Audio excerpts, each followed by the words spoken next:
안녕하세요. 빅머니의 권미란입니다. 오늘 보실 것은 점과 영인데요. 일단 나란하게 점이 찍혔습니다. 지난 4분기 중국의 GDP와 이번 1분기 중국의 GDP 동일한 수치로 6.4% 전년 대비 성장세가 발표됐습니다. 시장의 전망치 1분기에 6.2에서 6.3% 증가할 것이다라는 이러한 전망치를 웃도는 수치가 발표됐고요. 중국 정부의 올해 목표 성장률 6에서 6.5% 그 범위 안에 들어있는 성장세가 확인됐습니다. 4분기 만에 중국의 경제 성장률 둔화가 멈춰졌습니다. 중국 국가통계국은 지난 1분기 중국 경제가 온중부진, 이 온화한 안정된 속의 발전의 흐름을 이어가고 있다라고 하면서 경제의 긍정적인 요소도 서서히 늘어나고 있다고 분석했습니다. 단 글로벌 경기와 대외 무역의 둔화세가 여전히 이어지고 있고 불확실성도 비교적 많고 중국 국내 내에서도 구조적인 모순이 있다면서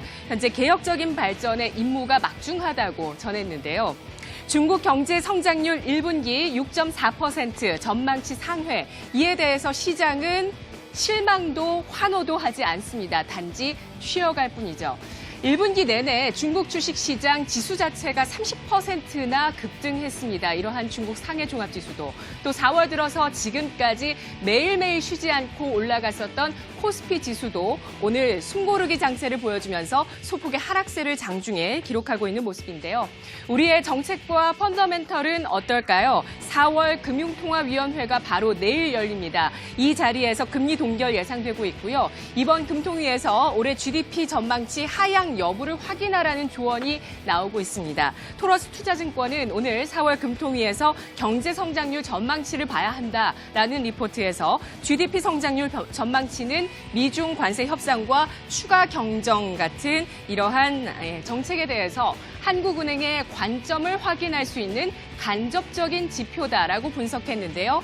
글로벌 경기를 쥐고 있는 불확실성과 정부가 꺼내들고 있는 정책들의 효과에 대해서 과연 한국은행은 어떤 시선을 가지고 있느냐, 이것을 내일 자리에서 확인하실 수 있습니다.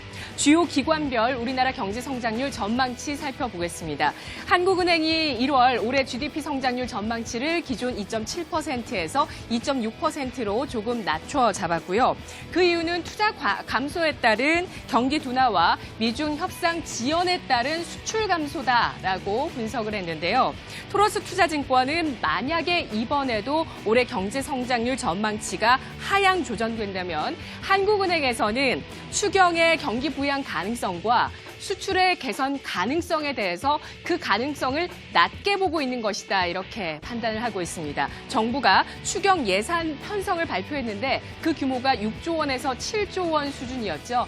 이 추경 안에는 미세먼지 대책과 강원도 산불 방지, 포항 지진 피해 금액까지 포함이 되어 있어서 실질적인 경기 부양의 효과는 크지 않을 수 있겠다, 이런 의견도 나오고 있습니다.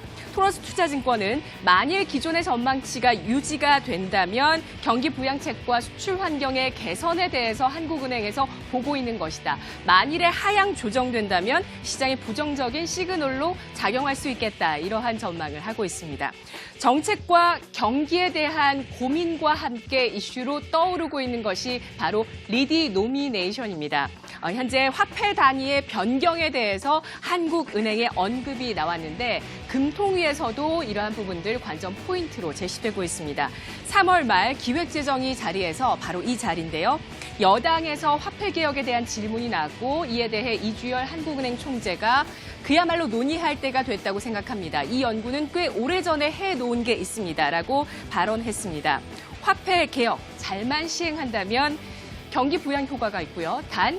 단점은 인플레이션입니다. 화폐 가치가 하락하면서 이 자산 가치가 올라가는 이러한 구간이 도래할 수도 있다는 것인데요. 1,000원짜리 지폐로 할 수 있는 것 뭐가 있을까요? 여러분 뭐가 생각나시나요?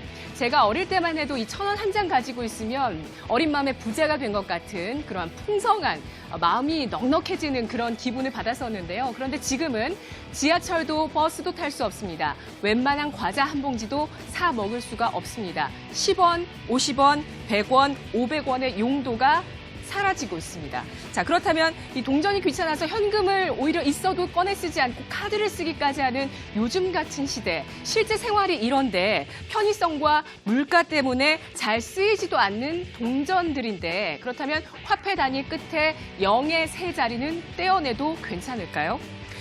우리나라 국민소득이 3만 달러를 넘어서면서 선진국 대열에 들어서고 있고요. OECD 회원국가 가운데 우리나라의 화폐 단위는 가장 긴 편입니다. 보시다시피 영국과 유로존, 미국에서는 빅맥의 가격이 한 자릿수고요. 여타 국가들 마찬가지고 일본은 우리보다 0이 하나 덜 있습니다. 그리고 헝가리와 칠레가 좀 긴 편인데 특히 칠레가 우리와 같은 네 자릿수입니다. 그런데 칠레도 2,640페소고요. 우리나라가 똑같은 빅맥이 4,500원으로 더 많은 돈을 주어야, 겉으로 봤을 때 더 많은 돈을 주어야 빅맥을 사 먹을 수 있습니다. 만일에 만에 하나 올해 화폐 개혁이 일어난다면 방금 보셨던 4달러라는 이 버거 광고의 이 광고는 그야말로 성지의 광고가 될 것 같은데요. 자, 리미노미네이션이라는 화폐 개혁이라고 하는데 만일 시행이 된다면 하루아침에 우리 생활을 얼마나 뒤바뀌게 되는 것일까요? 저는 여기에 대해서 조사하고 생각하고 자료를 찾아보느라 어제 밤잠을 잘 수가 없었습니다. 4시간 자고 나왔습니다. 여러분은 1962년 1월에 과연 뭘 하셨습니까? 그때 당시에 긴급통화조치법이 나오면서 우리나라에 2차 리미노미네이션이 있었고 이후에 그동안 정말 오랜 기간 동안 화폐 개혁이 없었습니다. 이렇게 은행 앞에서 많은 사람들이 장사진을 쳤고요. 신권을 빠르게 찍어내라는 정책적인 지시와 함께 한국은행 직원들이 화폐 인쇄기 앞에서 계속해서 돈을 찍어내느라 그 잉크 냄새 때문에 구토까지 유발했다. 이러한 일화가 전해지고 있습니다.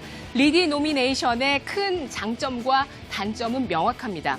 장점은 지하경제에 있던 수많은 자금들이 양성화된다는 것인데요.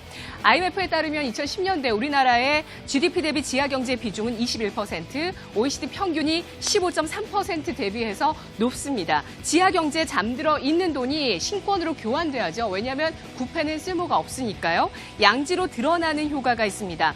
정부는 복지 재원을 마련하기 위해 이 같은 정책을 시행했을 때 이것처럼 좋은 정책이 없고요. 세금을 매기는데도 너무나 좋습니다. 화폐 단위가 줄어들면 물가가 싸지게 되는 착시 효과가 있습니다. 따라서 소비가 부양되고요. 그리고 생산자 입장에서는 가격 인상이 쉬워집니다. 물가가 올라갑니다. 수요 측면을 건드릴 수 있는 이슈라는 것이죠. 이 같은 착시 현상을 바로 화폐의 바로 환상, 그리고 화폐 환각 현상이라고 부릅니다.